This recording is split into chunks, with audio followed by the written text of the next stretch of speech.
সম্মানিত ভিউয়ার্স, আজকে আমি আপনাদেরকে দেখাবো কভার টিপ কিভাবে কাটতে হয়। রেফ্রিজারেশন এন্ড এয়ার কন্ডিশনে কভার টিপগুলো ব্যবহার করা হয় কভার টিপ কাটার জন্য।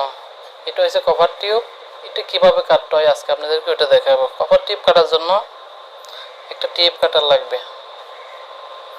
তারপরে মাপ দেওয়ার জন্য একটা স্টিল রুলার লাগবে।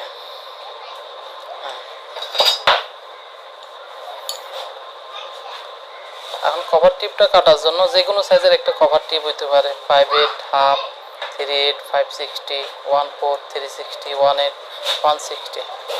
এটা কাটার জন্য যে কোনো একটা সাইজ হইতে পারে।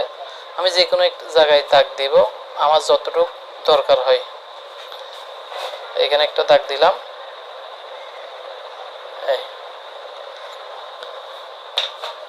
দাগ দেওয়ার পর এটা হচ্ছে টিপ কাটার।